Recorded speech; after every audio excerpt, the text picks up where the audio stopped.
I'm Malcolm Van Delst, and this is an excerpt from Do the Wrong Thing, a book series or extra long novel that opens with a woman describing her suicide attempt as ordinary, like brushing my teeth. In an attempt to answer the question, why did I do it? She tells her life story. We're about a third through book 4, whose working title is Eyes of Different Colors. Last week, older 2017 Ava has a dream where she rejects the invitation of a YouTube star to hang out and get to know one another. This is the beginning of the chapter called Green. She still sleeps with a teddy bear, Eric says. His head is bowed and he's slightly hunched, accommodating the low ceiling in his basement bedroom, which stretches the length and width of our entire first floor. It's as big as Marianne's room, mine, the bathroom, kitchen, and awkward living room hallway combined. He has his own toilet. Wow. I look up at Eric. How old is Lynn? 32. 32? I blurt. How old are you? 26. Lynn doesn't look 32. Eric smiles and straightens his shoulders, proud of his girlfriend's youthful appearance. I eye him. Another guy who chooses a woman older than himself, in this case by 6 years. Men always choose women 5 or 6 years younger than them, because they can. Youthfulness is attractive.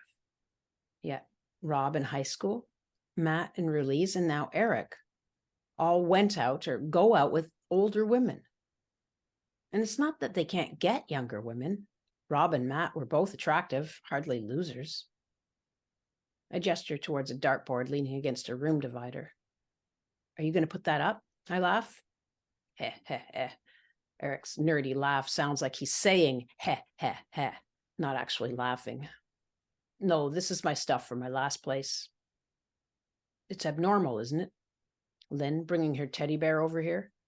He nods towards a small brown bear that lies on the futon by the window. I picture old Lynn. She's old now because I know she's old, under the navy plaid blanket clutching the bear. It's half the size of mine, with small black beady eyes, not one golden brown one like mine. Even though one button is missing, my bear's one eye is miles better than her bear's rabbit turd, too. Her bear's fur is clumped and pressed out of shape. My teddy's is short, so it's not clumped. It's missing in places, but that's because he's been hugged too many times. No bear is as good as my teddy. You can see how loved he's been with his issues. His arms and legs are outstretched with a fat golden belly in the middle, perfect for snuggling. How can Lynn like her mangy animal? If you don't have Teddy, there's no point in having a stuffed bear at all. I tilt my head left, then right, as if weighing Eric's question. I examine the dartboard in the dim light. The room is full of stuff, dark ghosts that come into view when I focus on them. I suppose, I say. I remember how I used to bring Teddy back and forth from university to my parents. A part of me admires Lynn. She looks young because she is, through and through in her mind and soul. I want to look young, but I don't want to be weird. Eric's shirt makes a swishing sound as he turns. I tilt my head up. He smiles. I smile back the way I do, a slight half-lip twitch that could be mistaken for a grimace in the wrong context. 32 is too old to sleep with a teddy bear. But out loud I say, if it makes Lynn happy, it's not hurting anyone. Eric furrows his brow, unconvinced. Thanks for showing me your room, I say. I still eat a ton of food. Gaining weight is something I'll have to go through. Not puking is better than puking. I shouldn't let this freedom William gave or opened up inside me disappear. Ava, do you want a bicycle? Posey says over the phone. It's too big for me and no one around here uses it. Sure, I say, not really thinking. She brings over an old Navy CCM mountain bike, too big for me even. A couple days later, I get on the thing and head for the park. After 20 minutes, I'm home, dropping the bike by the front steps, rushing inside and falling onto my bed, staring up at the ceiling, taking huge gulps of air, waiting for my heart to slow down. I'm elated. My body still feels like it's in motion. The bike path, the river, me alone, speeding along as I smelled river water and grass. I was so far off the ground. I could see people, but I didn't have to talk to them. I haven't done any sort of exercise since high school. I hated gym. I never actually liked the baseball I played as a young child. I only wanted to be part of something. I did like figure skating, though the broomball that followed wasn't fun.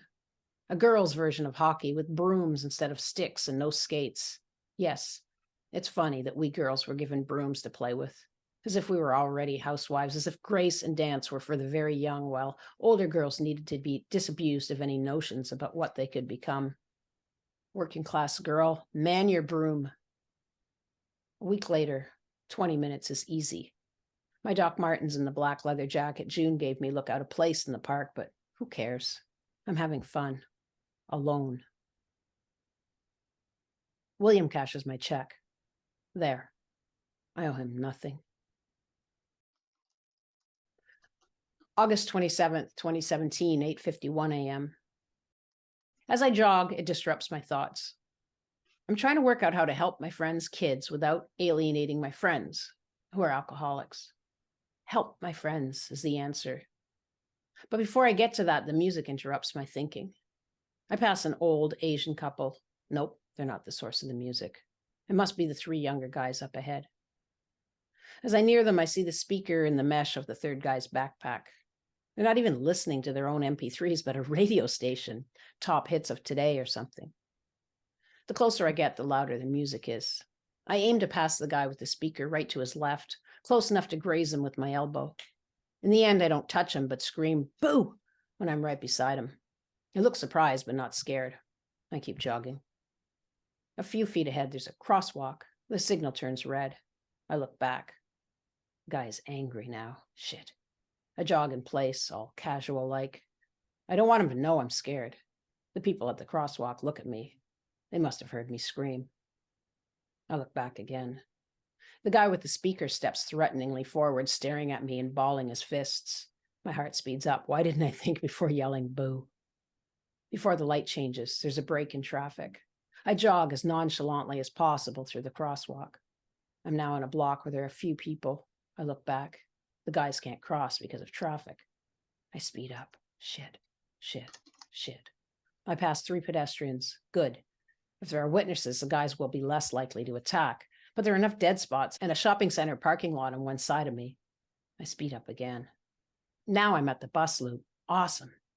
Oh, past the bus loop, there's more deserted blocks. The closed library, the closed city hall. Whoever the guys would have caught up to me by now if they were going to, though they could be running around another block to cut me off. They're in their 20s, men. Well, I'm a 54-year-old woman. I keep up my faster pace, ready to scream if... Can I scream? Will my voice betray me when I need it like it does in dreams?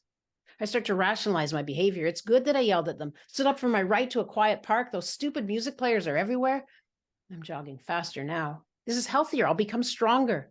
It's a good thing yelling at guys playing loud music in the park.